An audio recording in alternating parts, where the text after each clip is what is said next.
Contract वाली बहू। नरेश की माँ अपने बेटे से मिलने दिल्ली आ रही है। इस बात का पता चलते ही नरेश के दिल में हलचल मच जाती है। नरेश अपनी माँ के स्वागत की तैयारी में लग जाता है। साथ ही उसे डर भी सताने लगता है कि उसकी माँ कहीं अपनी पुरानी जिद पर फिर से बैठ ना जाए। हे भगवान, इस बार बचा लो, अगले साल पक्का माँ की जिद पूरी कर दूंगा। तभी दरवाजे की घंटी बजती है।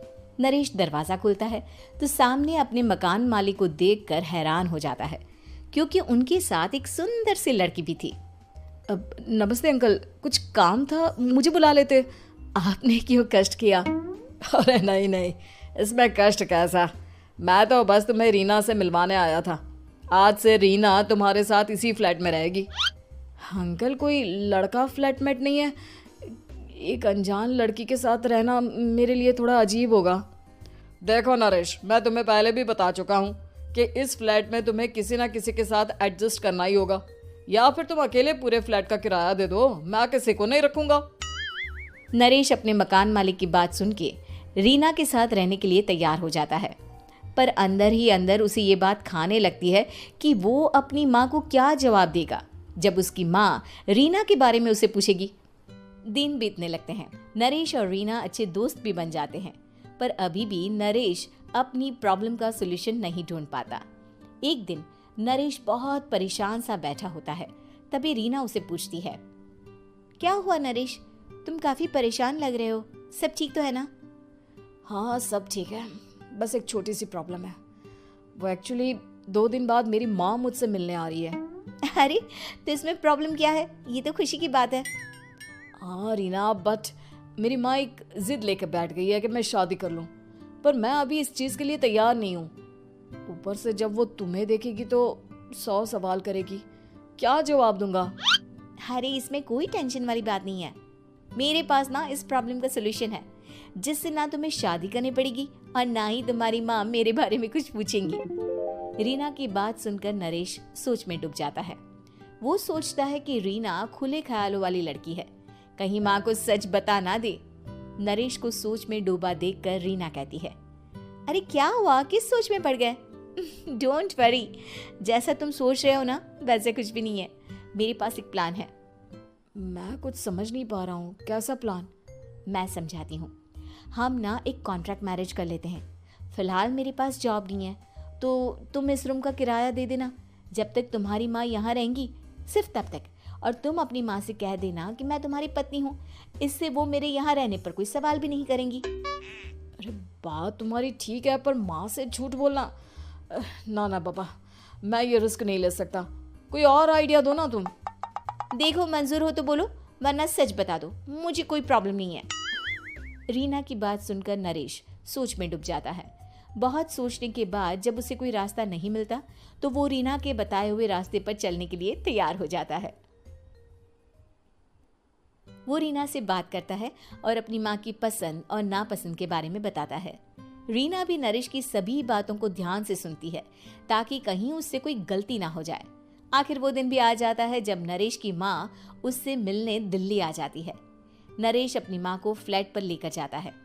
जैसे ही नरेश की माँ फ्लैट के अंदर जाती है, रीना उसके पैर छू लेती है। ये देखकर नरेश की माँ थोड़ी घबरा जाती है और नरेश से पूछती है, अरे बेटा नरेश, ये कौन है? माँ, ये आपकी बहू रीना है। माफ़ी चाहता हूँ, सब कुछ इतनी जल्दी में हुआ कि आपको बता ही नहीं पाया, इसलिए सोचा कि क्यों ना आपको सरप्राइज दिया जाए। अरे बेटा, मैं तो बस तेरा घर बसा हुआ देखना चाहती थी। हाँ, बहुत अरमान थे अपनी इकलौते बेटी की शादी को लेकर, लेकिन कोई बात नहीं, शायद किस्मत को यही मंजूर होगा। ये कहते ही नरेश की माँ रीना को गले लगा लेती है। रीना बेटिया, मेरा बेटा ना थोड़ा नादान है, पर तुम काफ़ी समझदार लगती हो, और मैं जानती हूँ कि तुम इसका बहुत अच्छे से ध्यान रखोगी। माँ, आप चिंता मत कीजिए, मैं सब संभाल लूंगी। नरेश की माँ अपने बहू और बेटे के साथ खुशी खुशी रहने लगती है। दिन बीतने लगते हैं। नरेश की माँ और रीना का रिश्ता बहुत मजबूत होता चला जाता है। वो दोनों सारा दिन एक साथ रहती और खूब बातें करती। इधर साथ रहते रहते नरेश और रीना भी एक दूसरे से प्यार करने लगते हैं। दोनों को इस बात का एहसास हो जाता है, फिर भी वो इस बात को छुपा कर ही रखते हैं। एक दिन नरेश की माँ और रीना शादी के बारे में बात करने लगते हैं। रीना बिटिया, ये तो नरेश ने मुझे बिना बताए शादी कर ली, वरना मैं तो अपनी इकलौती बेटी की शादी इतनी धूमधाम से करती कि सारी दुनिया देखती रह जाती। अच्छा माँ, आप ऐसा भी क्या करती नरेश और मेरी शादी में जो दुनिया देखती रह जाती?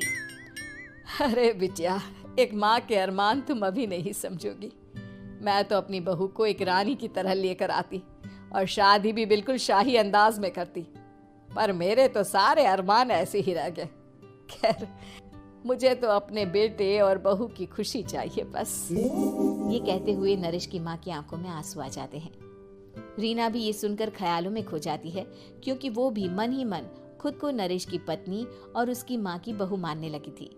शाम को जब नरेश ऑफिस से घर आता है तो रीना खुद को रोक नहीं पाती और नरेश के सामने उसकी माँ को अपने और नरेश के रिश्ते का सारा सच बता देती है। रीना की बात सुनकर नरेश की माँ दोनों से बहुत नाराज हो जाती है और घर वापस जाने की बात करने लगती है। तुम दोनों ने मुझसे सच छुपाकर बहुत ठेस पहुंचाई है मुझे। अब तुम लोगों के साथ नहीं रहना चाहती मैं, कल ही वापस चली जाऊंगी अपने घर। माँ, मुझे माफ कर दो, ये सब मैंने रीना के कहने पर ही किया है, वरना मैं भी आपको कभी ठेस पहुंचाने के बारे में सोच भी नहीं सकता। हाँ माँ, हमने ये सिर्फ आपका दिल रखने के लिए किया, प्लीज हम दोनों को माफ कर दीजिए। तुम दोनों ने मेरे अरमानों के साथ खिलवाड़ किया है, और वैसे भी मुझे अपने बेटे के लिए एक अच्छी लड़की ढूंढनी है, इसलिए मेरा यहाँ से जाना ही बेहतर होगा। माँ की ये बात सुनकर रीना खुद को रोक नहीं पाती। माँ, क्या मैं आपके घर की बहू बनने लायक नहीं हूँ? रीना की बात सुनकर नरेश हैरान रह जाता है। नरेश की माँ भी कुछ समझ नहीं पाती। मैं कुछ समझी नहीं, आखिर तुम कहना क्या चाहती हो? माँ, मैं वो नरेश से बहुत प्यार करती हूँ और साथ ही साथ मैं आपको भी अपनी माँ मान बैठी हूँ। आज जब आपकी बातें सुनी तो खुद को रोक नहीं पाई, इसलिए सारा सच आपको बता दिया। रीना की बात सुनकर नरेश की माँ की आंखों में आंसू आ जाते हैं और वो अपने बेटे नरेश और रीना को गले लगा लेती है। मेरे घर की बहू तो सिर्फ रीना बिटिया ही बनेगी। मैं आज ही तुम दोनों की शादी की तारीख निकलवा दूंगी, बस एक बार तुम्हारे घर वाले मान जाए। उसी दिन रीना के माता पिता भी उनके फ्लैट पर आ जाते हैं। दोनों परिवार आपस में बैठकर बातें करते हैं और शादी के लिए राजी हो जाते हैं।